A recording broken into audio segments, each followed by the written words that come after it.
What is going on, everyone? Jonathan here with the Venue RX podcast. And I have someone today on the show who has been on the show before. She is a total nerd in the best possible way. I mean, this woman is intelligent. She knows so much about all things Google ads and just ads and paid media and so many different things.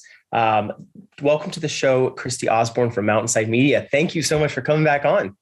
Thanks for having me back.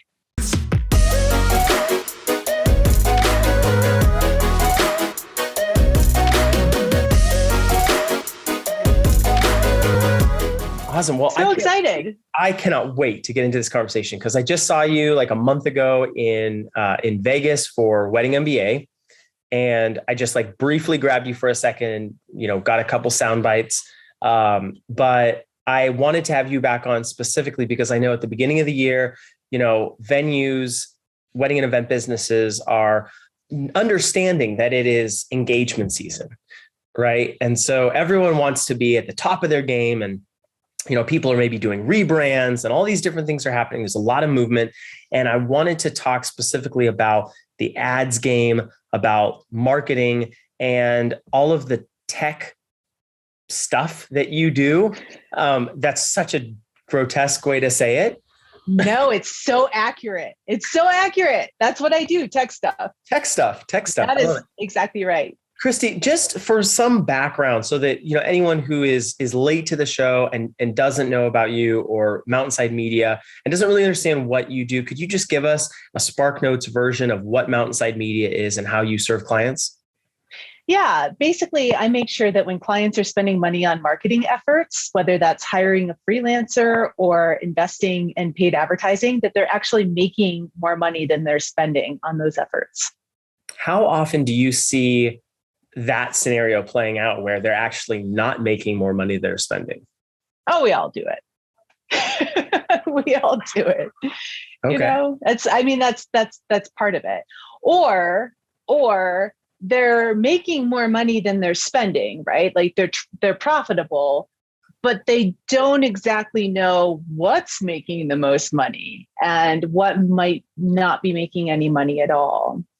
And we have so much like marketing jargon and word salad out there on the internet that we're constantly like eating and ingesting, that oftentimes we make a lot of assumptions about what is working, right? So if you're following the SEO guru and they're talking about SEO and you see this a lot after the Facebook apocalypse that happened in 2020, ad apocalypse that happened in 2021, they say, you need to like grow your own channels and SEO is the answer. And then the copywriter's like, you need to optimize your website and copywriting is the answer. And the social media channel manager says, you need to grow your audience and social media is the answer. And it all sounds good when you're listening to somebody else talk about it, including me. And oftentimes what I find is business owners, especially business owners that have a lot at stake, like venue owners who have a mortgage to pay, most of them, they believe what they hear. They can see the money coming in. They're making their bills, that the best ones are profitable. They're able to expand, do capital improvements, hire staff, whatever. And they know that the money is coming in. But if you ask them, like, is there anything you should cut? Is there anything that's not working? Is there anything you should double down on because it's working really well? They don't know. And what I see happen over a longer period of time is they keep on glomming on these projects and campaigns, glomming on these projects onto the ship like barnacles. And they're afraid to let anything go because they're not sure if it's working or not. And the biggest one I see is advertising on big national directories like the Knot and Wedding Wire. Okay. Now, for some people, the Knot and Wedding Wire work like gangbusters. And for other people, they don't work as well. But they don't know that until we put a few things in place and observe some things, and make that determination. But the biggest problem I see, to answer your question a little bit more succinctly, is that people are spending a lot of money on marketing. They're likely making enough to justify the expense, but they have zero ideas what's working and what's not working in a real measurable way. That is so well said. We're going through that with one of our venues, at least right now, because we operate a couple of different venues, and you're totally right. A lot of times it's hard to understand what exactly is working or not working. And so you just kind of keep throwing things on. And like you said, all of the different trades, if you will, the social media and copy and everything else, theirs is kind of like the most important thing. And so you kind of pile stuff on, hoping that something works, and then something is working. And so you kind of just like, let's just not touch it and hope it keeps going. Right. Right. Go back. Well, can I ask you something as well? Because now that we know each other a little bit more, 100%. You have a completely different skill set than I do. And I literally don't have your skill set in terms of like finding and hiring people and managing teams and staff and stuff like that. It's like so much harder for me than it is for you to do that, which is why I hire an OBM. So she helps guide me in that way. But my question for you is that one of the keys, and it's a mindset shift. So before we get into like what to measure and how to move people through, the customer journey and what goes into your marketing mix, I believe that fundamentally, if business owners can start to get some clarity around what they are responsible for as the owner and the leader of the business, and what types of things they should rely on the experts for to guide them, that will clear up a lot of things. Because one mistake I see is that venue owners will get sold to, say, from a salesperson with anything, CRM, software as service, directory listing on a national directory, an influencer package from, a website editor formerly known as bloggers. They'll get sold on something and they make a lot of assumptions about what's going to happen after they give that marketing entity money. There's no real conversation. There's no direction or articulation of what they need to come out of that relationship. And so what happens is they give all of their power and all of the responsibility to the freelancer, to the copywriter, to the directory listing. And then they get upset when they can't tell if that marketing effort is working or if they lose money on it because it really didn't work. And what I say to them is like, well, first of all, you need to take responsibility for your business and what you expect out of that relationship with that freelancer, that directory. Communicate that right out of the gate. The knot and wedding wire say that they'll drive traffic to your website. You want inquiries. Say that. Have that conversation. Let them know if you don't get inquiries that you're from this endeavor, you're not going to do business with them again. And then figure out how to measure that. Mm-hmm. Right. Like, but there's that when I work with clients over the years, I've come to sort of weed out people who are willing and capable of leading their own company to success. And those who just come to me, in tears saying, save me. And I cannot care about your business more than you do. Mm-hmm. I can't save you if you're not willing to save yourself. And so I think the first step in becoming a better anything, marketer, hiring manager, product developer, anything, is a willingness to take that responsibility for yourself and your business. I agree. And I think it's also the high level strategy, maybe. Excuse me. I think if you are, if you're, a business owner, venue owner, pretty much any business owner in the space, you do need to have an understanding of how everything works together, because you can't really hire somebody, whether it's a freelancer on like Upwork or wherever, or someone who's very specific to the industry. You can't just hire one of these like trades. You can think about like a contractor. You have the general contractor who then hires out the trades. You can't just say to the electrician, hey, I want power in my house. Can you like hook it up? Because without any sort of general framework to understand where, a switch should go in relation to, where the sink is going to be and the tub is going to go over there. And like, if the trades are working super separately and there's no master plan, then there's a lot of problems. So yeah, So let me ask you this though. So if we go with this, because I love construction metaphors, they're just so apt many times. So if I come to you and I'm like, I come to you and I say, wire my house. And you don't know if the house is built, if it's new home construction, if it's 150 years old, and it's going to have like some sort of like out of code issue and stuff like that. But I know that my goal is to wire the house. And you're an electrician. A mark of a professional that you can trust is they start asking you clarifying questions rather than selling you their services immediately. Well, so if you're trying to vet media buyers or freelancers for marketing or anybody, and you just come to them and say, I want more inquiries, and that person can't start asking you questions about where you're at in your business, what else you're doing with marketing, what you think is working, what's not working. If they immediately go into, I can help you with SEO, really, really slow down and consider whether or not that's the best fit for you. Because without asking you additional questions they don't know, you can easily, as a professional, say, how old's your house? Oh, it's not built yet. Boom. Now you know what kind of job you're scoping out. And also, if I come to you and I say, hey, I need my house wired, and you're a plumber. Yeah.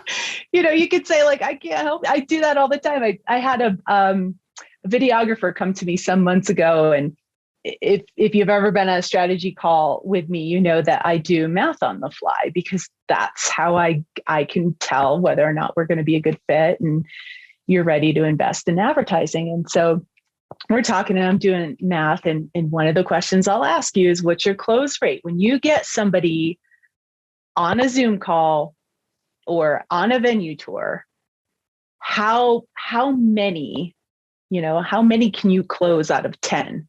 How many can you close out of 100? And he said, well, I can generally close three out of 10. And when you're looking at marketing, the numbers just explode, right? Like you think about and I'm going to get a little jargony, but you think if your website converts at 1%, and anytime somebody says 1%, you just like add 2 zeros onto the next number that comes out of your mind or out of your mouth. If your website converts at 1% and you need to get 10 people to call you in order to book 3, that 10, you add 2 zeros, you need 1,000 people to come to your website. If your ad books at 1%, or if your ad drives traffic at 1%, 1,000 on the website, add 2 zeros, right? Now you're talking about 100,000 people need to see your app, click to your website to get to see, to click through, and then so on and so forth. 1,000, 1%. So all of a sudden, when you come to me and you're like, I want to spend some money on ads, I need to figure out like how many millions of people I have to show that ad to in order to like ring out 10 people on your website to actually inquire about your services. And then it's your job to convert those. So typically, if people have a really low sales rate, like if they're in the 30% or lower, even 40% or lower, I tell them to hire a salesperson first. Make more money off the people who were showing up at your doorstep, right? Rather than trying to get thousands, hundreds of thousands more eyeballs. Christie. Right. Because then when you start advertising, if you can get your close rate up to like 60%, you double your close rate to 60%, then all of that money we're spending on ads is working harder. And you're optimized on your back end for sales so that the chances of you actually making money rather than wasting money are greater. Totally. Christie, you're in the world of marketing, right? digital paid ads, so much of what you do is that. Do you feel like it is incorrect to look at ads as kind of this like magic bullet? And I'm asking that because I know a lot of venue owners and a lot of business owners kind of feel like if we just put some money towards Google ads, that's going to force people to look at us. That's going to force people to come spend money with us. And maybe it's not a shoe in, but it's definitely this magic bullet that immediately kind of will bring us business. Do you think that's incorrect, or do you think that it really does have that effect on a business? Oh no, I think it's absolutely accurate. You can take a couple $100, put it into Facebook, be a millionaire by the end of the month. I actually do this for fun. I have an island next to Richard Branson's island in the Fijis that I tend to hang out at when I'm not actually running a marketing agency and being on. Yes, of course, that's ridiculous. So if it were that, and my point is, being facetious like this, my point is if it were that easy, right? Like I'd be in a different place in my life. It was easier when we had access to the data we had access to, when we had access to people's household income, for example, back in 2012, when we had access to many more interests for targeting than we currently do, when people actually changed their status on Facebook to engaged, it was easier. But in all things advertising, the less you focus on really narrowing down the perfect client for you. And it's not, your ideal client is not just the person who you want to work with. It's the person that's going to get the most value and the best experience out of working with you, because that's going to lead to the better reviews. It's going to lead to the referrals. Alan Berg talks about this all the time. I really like the less, by the way, of an ideal client, because it's not always.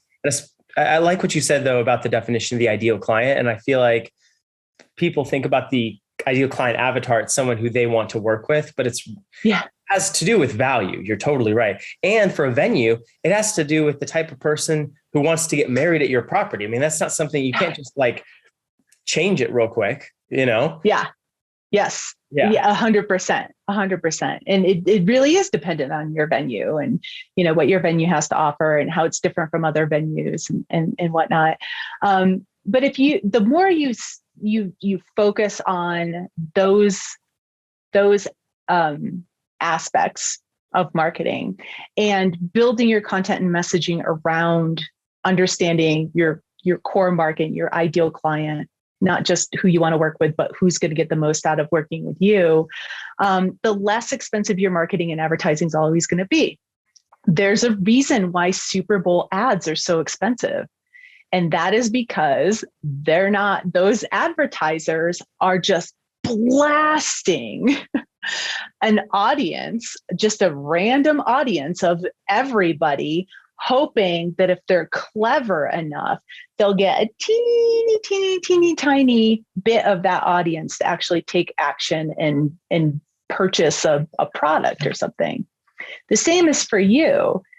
If you don't take the time to get some of your messaging and your ideal client avatar work, which seems so exhausting and passé in 2022, but if you haven't done it or you haven't revisited it, you are going to spend a lot of money in both organic marketing and hiring freelancers, and also on the paid side, because you are going to have to blast that large general audience. And most of them, 99% of the people that see your ad, not going to be interested. 99%, right? And Sean Lowe's always like, what are you doing? Like 99% of the payment. Well, that's just like, that is standard numbers out there, right? With the targeting we have available to us now as media buyers, that's just standard. If you grow a really good audience on social media, maybe you can get up to like 10% or 30%.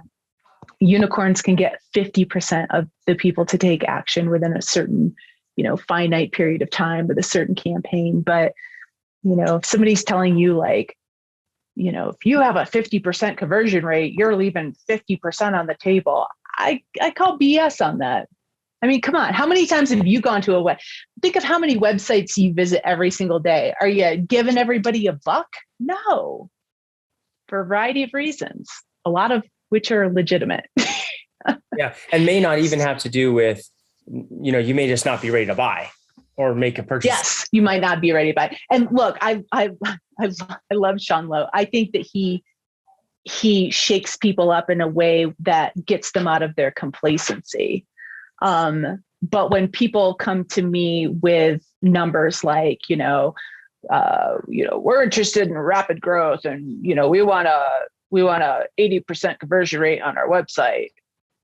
I mean, maybe we can get there eventually with a very robust marketing mix and enough money and a lot of time, but I don't know, even with $1 million in a well-known brand, I've not gotten to like 90% conversion rates on a website as a director of digital. So what I try to do is just manage expectations, start with some of the baseline metrics that many media buyers use for cold accounts, which is 1%, 1%, 1%. And then we work up from there. Christie, I heard you say, we talked about the kind of the ideal client avatar just for a brief moment there. Is that, and it really sounds like that's where you'd have a new venue owner, or maybe even a venue owner who's struggling to get the leads that they want. If that is the case, can you kind of give us a little bit of a process, maybe a step-by-step guide for somebody who's listening to this on YouTube or on podcast, and they're saying like, I'm not getting the leads that I want. I don't have a really clear understanding of my ideal client avatar. Maybe their ideal client avatar is the person who'll get married at their wedding or at their venue. It's like, that's my ideal person, the person who will say yes. But they're in this position right now, and they're maybe bleeding cash, and they do have their mortgage or whatever coming up. And they kind of have this like frantic feeling about them, but they know that they have to get started somewhere. Where do they get started? How do they start making progress along this path? Yeah, that's a great question.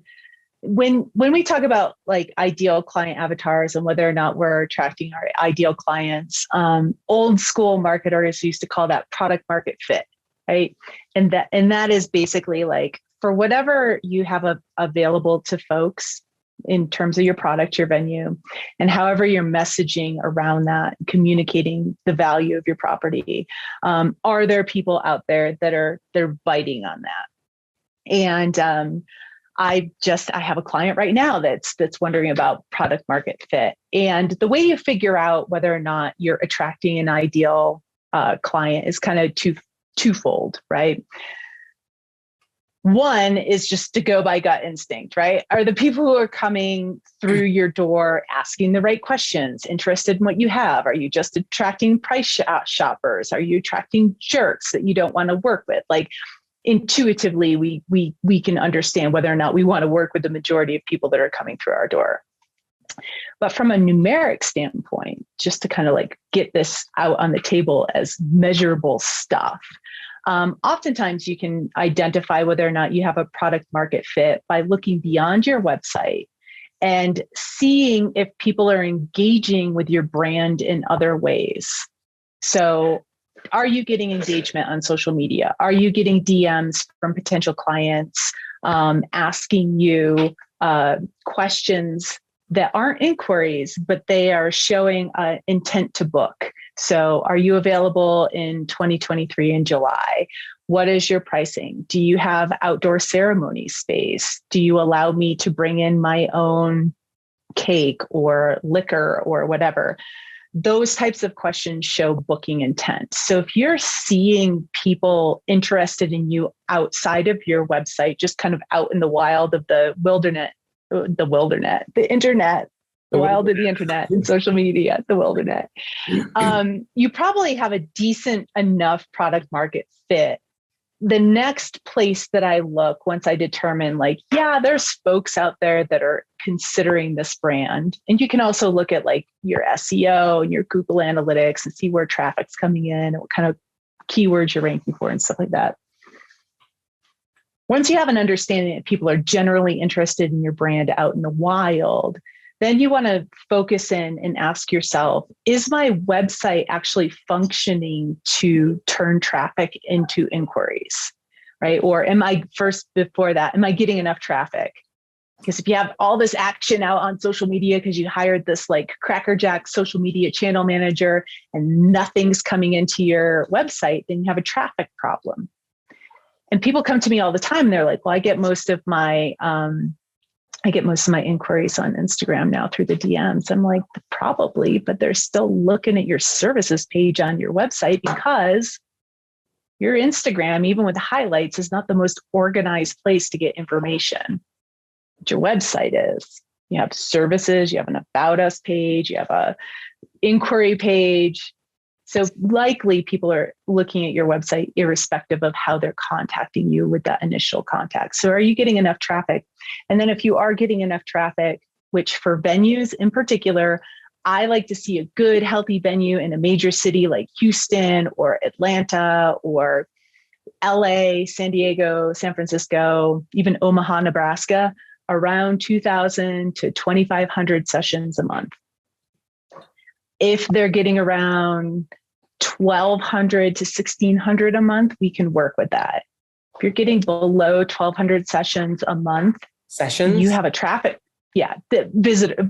I mean, that's what Google Analytics calls web traffic. Got it. Okay, so like someone who's visiting, that session would count as someone who is on your website for a determined or defined amount of time. Would that be correct? Yes. Okay. All right. Yes. Makes sense. Yeah. So if you're getting below 1,200 sessions a month, you have a traffic problem. So you need to boost your traffic. If you're seeing, intent to book out in the wild and on social media, it's a traffic problem. If you see no intent to book, it's probably a market product fit, right? But oftentimes I can find for most folks, most of the time in the event industry, some sort of intent to book that we can start to manage. So say you have intent to book on social, you have enough traffic. Now what you're going to look at is your website doing a good job converting that traffic to inquiry? Now, instinctually, everybody thinks, did people visit my inquiry page, my contact page? Yes or no? You can find that in Google Analytics. And did they inquire? Really great information to start with. And also, you just said, not everybody is ready to book when they're on your website. Maybe they're searching for information about what it's like to work with you or how much you cost, or they're DMing you on Instagram asking if you have certain dates available while they have your website open. You don't know. So you want to look at your website holistically and just ask yourself, have I provided enough information in a relatively organized and easily accessible way for somebody to make a decision to book my venue? If you don't have information about what it's like to work with you, the seasonality of events at your space, your indoor and outdoor spaces, how they function, whether or not people can bring outside food and beverage into your space, whether or not you have a preferred vendor list, all of the things that you talk about in all of your walkthroughs should also be on your website. It's not going to preclude people from coming to your venue to walk through. They definitely want to be in the physical space to make sure it's a good fit. But if you don't have that information on your website easily available, they don't have enough information to make a booking decision with you. So they probably won't. They'll just go with somebody who's provided them with the information. And probably sounds so like oftentimes when you're not getting to sum it up, oftentimes when you're not getting enough inquiries as a venue, the biggest place I see room for improvement is actually on the website in terms of providing enough information to make a booking decision and then inviting people to actually book. That is a website person that you need. And to really have, you need someone who has, some skill with the branding, the brand design, and then a website person who's able to kind of put the pictures, the messages and everything together. Go ahead. No. Okay. So here's the punchline, right? So as a media buyer, I often set up ads. We often set up test ads because we're testing copy and creative. That's most people that come to me with under $1,000 a month to spend. That's where we start. We're just testing proof of concept. We want to see if the ads work, if the audience targeting is accurate, and if the website converts off of cold traffic. I would say 3/4 of the time, I can get the ads to work to drive traffic. And once people hit the website, they don't inquire. And so we have to spend time and resources and figure out a strategy for making that website to convert. Cold traffic, right? That's the holy grail. The first person I generally start to source out to hire is a copywriter, a conversion copywriter, somebody who knows how to drive action on a web page. Because oftentimes when you think of a website, you think, I need a new website. I have to hire a designer. I have to hire somebody to play with my color palette and my logo and where the pictures lay out. No. Oftentimes you just have to hire a copywriter. And oftentimes what I'll do is hire a copywriter to write one page.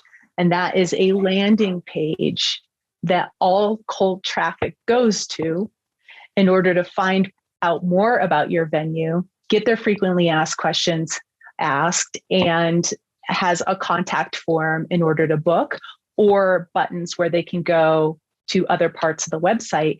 And then we set up tracking to actually see when cold traffic comes in from ads or organic search or social media, where are they going? If they're filling out your inquiry form, that's considered a conversion, your job to sell, not mine. And if they're clicking on other buttons, it tells us what questions have gone unanswered. So when you have a website problem, often your website problem has to do with copy and messaging, not with the actual container that is your website. Got it. So a landing page, this is a separate thing is it in the menu of your website, or is it could be separate? Yeah. Okay. I mean, that's the easiest. As long as you are working with somebody who is helping you to track incoming traffic, and Google does an okay job at tracking most of it. I'm not going to tell you, you got to hire an expert in order to get some information. You don't.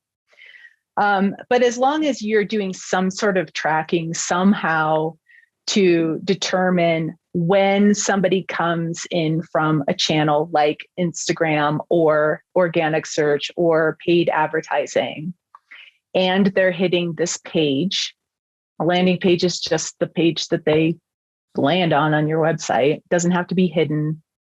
Don't listen to those guys. Are they taking the action that I want them to take? Now, out of the box analytics is not going to give you super satisfying answers. It can tell you whether or not people filled out your inquiry form if you set up a goal. And it can tell you whether or not people visited an additional page once they got to the landing page, or if they just left the site altogether. But even with those 3 pieces of information, you can really start to get a sense of what channels work best, where you should put your efforts, who you should hire next, if it's a channel manager or somebody to do your SEO or an ads person. It's nice to have a lot of information and data, but you also don't always need that much to start. Does it matter if the website is hosted on, the ever popular drag and drop builders versus WordPress or something more custom, or it's all the same? That's just the container, as you mentioned. In the beginning, it's just a container. If you start to see problems with people leaving your website immediately and they're not converting and they're not taking action, they're not visiting another page, my assumption always is to try to tweak the messaging, make sure it matches whatever you're talking about on the platform. That's another thing. Like, people say completely different things in their captions than they say on their website. I'm like, who is this person? It's like multiple personalities. If you are changing your messaging to match and you're trying to optimize and hiring a conversion optimization specialist to rewrite your copy and it's still not working, it could be a technical issue, like, your images are too large, it's slowing down your site, even though it's supposed to be mobile optimized, looks like crap on mobile, it's not usable on mobile. And so at that point, when you get into those technical difficulties where it's not just changing the copy and the images, it's some sort of technical barrier that's preventing people from doing business with you, that's when you call in an actual developer and say, what's going on? Is my website broken? And that developer should be able to do things like speed tests. And even in SEO, will do things like that, but they'll do speed tests and mobile optimization tests and let you know if it's actually a technical error that your website's experiencing rather than a messaging or product market fit error. Christie, let's do a little bit of a recap, because I can imagine that the venue owner who's listening to this right now is like, holy shit, I've got my copy. I know Christie just said copywriting is so important, right? And she was talking about landing pages, and maybe they have a pen and paper and they've been jotting some of this stuff down. Take us kind of back. Is there a, let's say someone is fairly new, they have a fairly new website that hasn't really, they hired somebody to build the site, so they don't really have a lot of ton of understanding yet of like how the website traffic that they're going to get. They've got some, but they don't have, it's not been around for years and years. So they have the website person. Who is a good team? Like, if they're looking for a team of people that they can work with, and this kind of goes into the thing that I'm passionate about, right? Hiring. But who are they looking for? Like, what are the names? You mentioned copywriter. You mentioned a developer if they feel like something is broken, but what is a really good personnel mix that you feel a venue owner should have at their disposal in order to have a really successfully set up site? Well, let me get cheeky and let's go back to the construction metaphor. Okay. And I'm going to put you on the spot here and you're going to be the guinea pig. Do you own a house, right? Correct. Yeah. So you own a house. What kind of contractors do you need to work on your house right now today? What's the good team? None. I mean, maybe a handyman if I'm not handy, but I can be. So none. Right. What kind of contractors do I need with my house right now today? Like, what's the good team? I mean, you're in the mountains. I don't know. Maybe none right now. I'm not sure the condition of your home. You don't know because you don't know what I'm doing in my house. And it's the exact same for your business. All of these people that I talked about, all of these techniques that I talked about, all of these tactics that I mentioned are solving specific problems that I commonly see. Your audience may or may not have these problems. But the point is, and if I were to distill it down to one question you can start asking yourself, if you're not getting the inquiries you want to, or you're not getting enough inquiries, the one question to start asking to figure out what's wrong and what team do I need is, actually it's two questions, is first and foremost, am I attracting enough of the right people to my website, social media, whatever, my messaging assets? And am I giving them enough? And this is core, right? Because it's easy to get traffic. It's easy to buy traffic. It's easy to build audience. It's easy. Once you've established that easy part, the high school level or the college level is, am I giving these folks enough information to make a booking decision? And from there, you're going to start to think, oh, like I'm driving all this traffic to my website, but nobody's converting. Maybe I need a copywriter. Or shoot, I'm not getting I'm not getting website traffic. I'm not getting any social media action. A lot of my, my inquiries are coming from a planner referral. Maybe I should just start with a social media and marketing VA to just do the basic stuff, like post to Instagram and, do whatever. But the point is you want to make sure you're attracting the right people, enough of them. And then the big question is, am I giving them enough information to make a booking decision? And P.S., writing a caption on your Instagram that says, we just loved hosting River and Arrow at our beautiful venue last weekend is not giving anybody information. It's just indulging your ego and showing that you have writer's block. So are you showing up in a way that gives them enough information to make a booking decision? Yes or no? Huh. And so many venues and just so many vendors, I think in general, are like trying to show examples of what they do and just assuming that the client is going to like guess correctly instead of clearly laying it out. That makes so much sense. Yeah. But I'm also ready to satisfy your audience and talk about how they can actually use ads to kind of jumpstart a lot of this stuff. Well, let's talk about that. Let's talk about that really quick because I'm like, no, you're not ready for ads. Like I say this already, you're not ready. You're not ready for ads. So let's say someone is ready for ads. They know their client avatar. From what I'm hearing, they've got great copy that converts. They have a landing page set up that is ready to receive this traffic, that has the contact form. It's not slowed down. There's no technical difficulties. There's plenty of information on the page that really gives the viewer the information, the understanding they need to make a inquiry decision or not. Are we ready? Are we finally ready? Yes. And also, just to roll things back, you can actually use ads to answer some of these questions, and you can do it relatively cheaply. So say you don't know, you can't really tell one way or the other from looking at your analytics whether or not you have a really solid product market fit, or you hate your clients and you want to change the type of client you're attracting, and you think that a new way of talking about your venue or a new capital improvement that you did, maybe you have this beautiful slate flagstone patio for ceremonies that you built in 2021. You want to talk about that.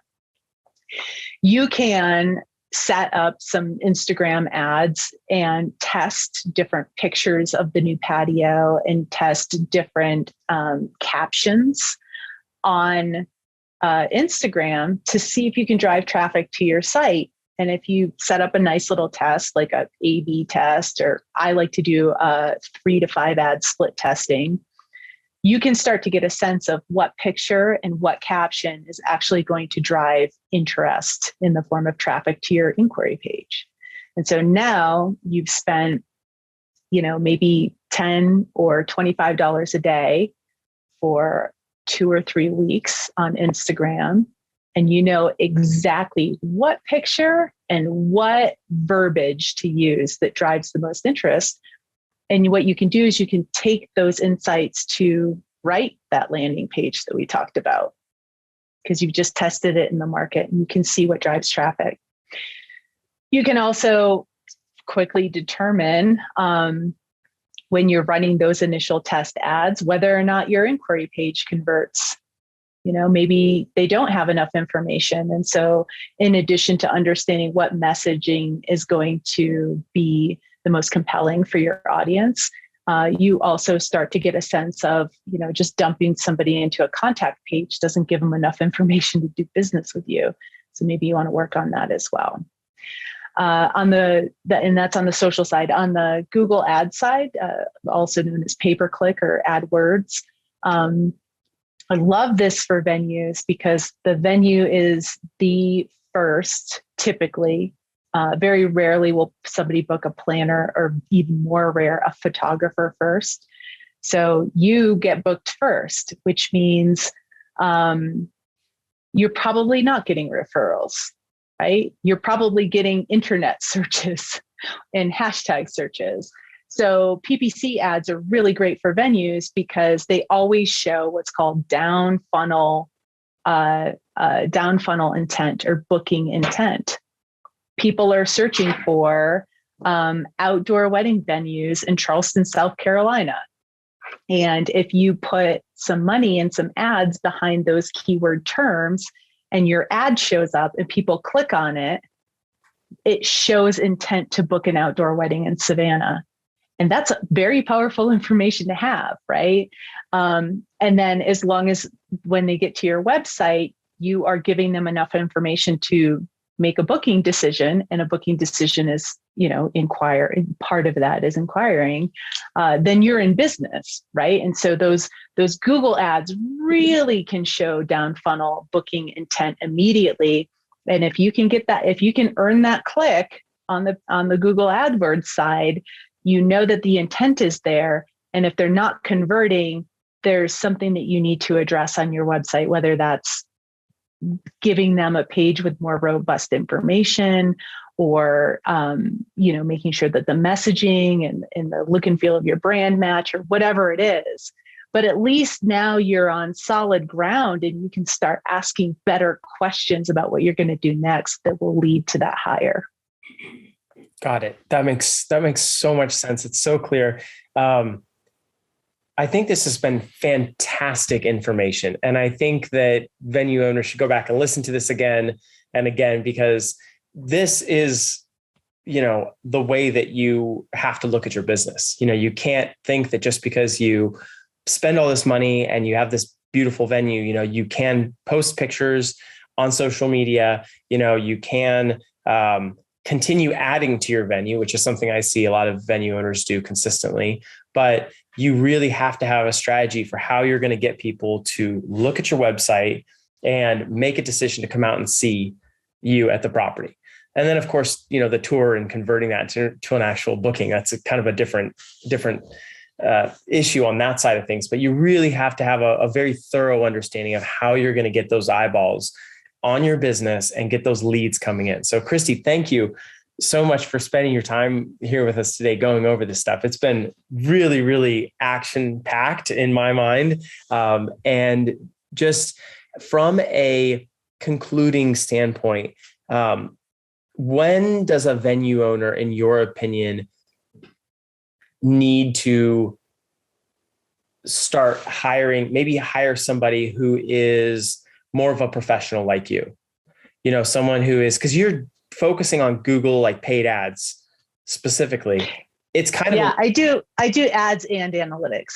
So I set up people's analytics so that they can, when I'm like, we can measure button clicks, like I do that as well. Otherwise, okay. I wouldn't want to talk about it. Like somebody can, I guess I do that with SEO. I don't know. I've gotten out of SEO, so I always refer out, but I do ads and analytics. Yeah, because ads are inherently analytics. You're getting all this data in, you're spending money, money's going out, you're looking at numbers that tell you how much money is going in, coming in proportion. So most really qualified media buyers, they're called media buyers, but Facebook and Google ads folks, if they're not talking to you about also accessing and setting up, making small setups for your Google Analytics as well, don't go with them.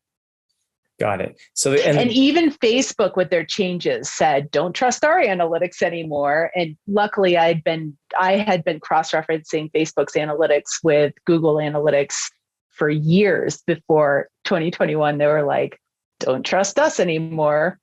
I never trust you in the first place, but that's a different story. But yeah, ads and analytics, so wheelhouse, and competitive research, market research, and competitive research. So if someone's looking to work with you, they could start working with you on the analytics side, or really just the analytics and the Google ads hand in hand. And you might direct them and say, hey, you got to spend some time sharpening your website because the copy is off and there's some different things. Or you might say, great, you're ready to go. Let's dive in deep. Is that fair? That's it. That is, yeah. I love it. Yeah. Awesome.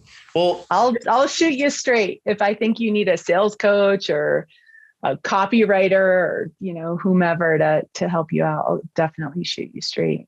it's definitely a very dynamic business, and there's definitely so many moving parts to it. And so if you're listening out there and you're feeling discouraged, don't feel discouraged.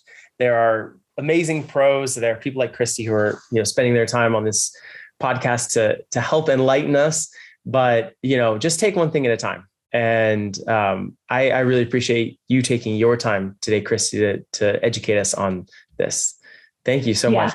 Thanks for having me. And just real quick, where can people go if they want to hear more about? We're obviously going to put links in the description, but just for those folks who are on audio, where can people connect with you? Yeah, so I'm on the internet on mountainsidemedia.com, and I'm on social at MTN Side Media Co. And my personal channels that I generally keep public, because I don't if I have something to say, I'm going to say it to the world. I'm not going to hide it. I don't have kids. That's that. Is Cosborne Loves. That's COSBORNE Loves. And that's all my private snow reports, life in the mountains, just, birthday cakes, junk like that. And we talked about snowboarding at Wedding MBA. Yes. We talk about this. So yes, Christie is an avid. So do you ski also? Yeah, well, I primarily ski. I started as a snowboarder, but I do all of it. I telemark skied for 10 years exclusively, and used to be a ski instructor, also a snowboard instructor, rock climbing instructor, whitewater rafting guide. Wow. That's it. And I mountain bike. Dang. And play disc golf. Maybe we have to have you back on and talk about all of your extreme athletic adventures. That's awesome. Sports. Yeah. Mountain sports. But thank you for having me back on, just to kind of put a bow on it. Because you've mentioned a couple of times, people might have their hair blown back after this interview. If you're a venue owner and you're feeling overwhelmed, just try to find, there's a lot to be said about just digging through whatever you have available to try to find answers. Just try to find the answers to, am I getting enough qualified attention, traffic, engagement, stuff like that. But especially traffic. And am I offering folks enough information about what makes me different and better from my competition for them to reach out to me? And if you start with those two questions, and really give it the old college try to answer them, you will get to that place as the business owner that we talked about in the beginning of this episode, where you're going to be able, even if you're not sure who to hire first, you're going to be able to go to those strategy calls with some information that you've uncovered, or, and this is powerful to a good professional as well, additional questions that you cannot answer yourself. So if you don't know if you're getting enough qualified traffic and you jump on a strategy call with me, you can put my feet to the fire and you can say, Christie, I don't know if I'm getting enough qualified traffic. How are you going to deal with that if I hire you? And I will have an answer for you, right? And any good professional will be able to have that conversation with you and at a strategic level, because that's a strategic conversation, without jamming their products and services down your throat as the answer. But you're not going to get there unless you spend some time really asking yourself, am I getting enough of the right people to notice me? And am I giving them enough information to make a booking decision? From there, the path will be made clear and you can have better conversations with people who you're considering to hire. I love it. Christie, thank you so much again for coming on the show. It was so wonderful interviewing you again. And, we'll probably end up seeing each other in the next episode very soon. If not at, an event here soon.